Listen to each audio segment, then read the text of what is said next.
अस्सलाम वालेकुम नाजरीन, पुलवामा हमला होता है 2019 में।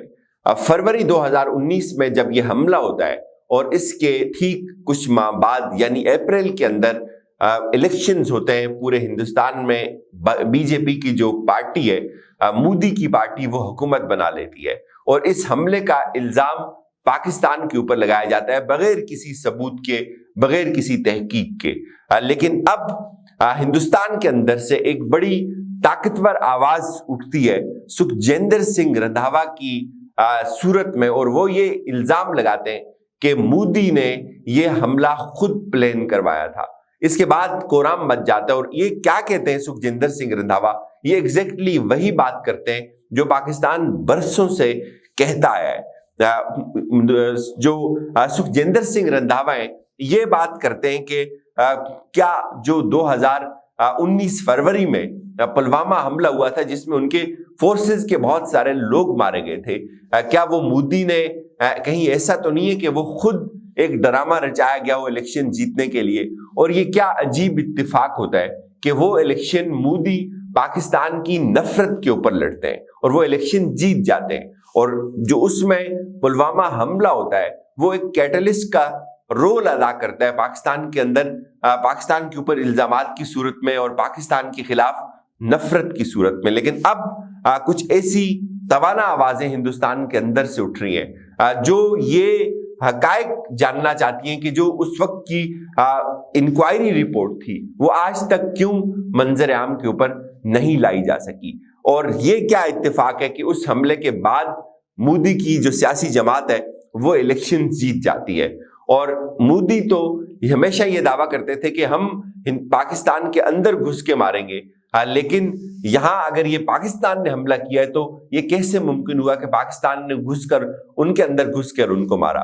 ये अलग बात है। इस हमले को लेकर बहुत सारे ऐसे सवालात हैं जो पूरी दुनिया जानना चाहती है कि ऐसा एक militarised zone, highly militarised zone, जिसके अंदर आप जो परिंदे वो भी उनको भी आप गिरा देते हो कि कहीं ये पाकिस्तान से तो नहीं आ गया होगा, तो वहां इतना बड़ा जो एक्सप्लोसिव मटेरियल है वो कैसे पहुंच गया? तो बहुत सारे फैक्ट्स हैं इस चीज को एस्टेब्लिश करते हैं कि ये जो हमला था ये खुद करवाया गया था, मोदी की जानिब से करवाया गया था। लेकिन अब जो सुखजिंदर सिंह है वो ये बात करते हैं कि इस हमले के बाद मोदी की सियासी जमात को बड़ी कामयाबी मिली।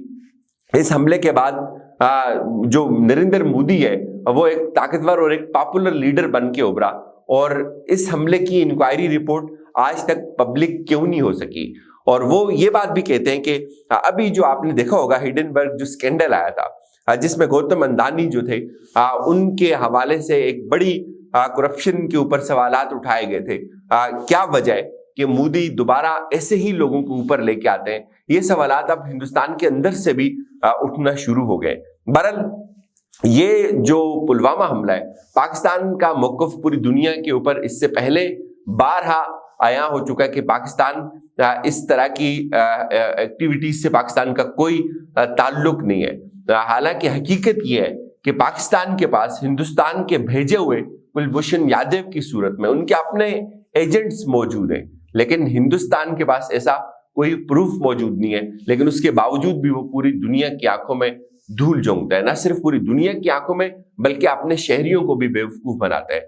ये आवाज एक बड़ी जानदार आवाज है और लोग इसके ऊपर सवाल कर रहे हैं, और खुद जो मोदी की अपनी पार्टी है वो सीख पा रही है कि ये जो सुखजिंदर सिंह है इन्होंने जैसे कि कोई बहुत बड़ी गद्दारी कर दी है ये सवालात उठाकर कि अपनी लड़ाई खत्म करो, मोदी को खत्म करने की बात करो। अगर मोदी खत्म हो गया तो हिंदुस्तान बच जाएगा, अगर मोदी रहा तो हिंदुस्तान खत्म हो जाएगा। जो कहते हैं ना कि मेरे से बड़ा देशभक्त नहीं है, और भाई साहब आपको तो पता ही नहीं देशभक्ति का मतलब क्या है, मोदी को पता ही नहीं देशभक्ति का मतलब क्या है। कौन सा बीजेपी का या जनसंघ का लीडर आजादी के टाइम में जिसने आजादी के लिए लड़ाई लड़ी या जेल में गया, जो गए हैं वो सभी कांग्रेस के लीडर हैं, सभी कांग्रेस के परिवार हैं।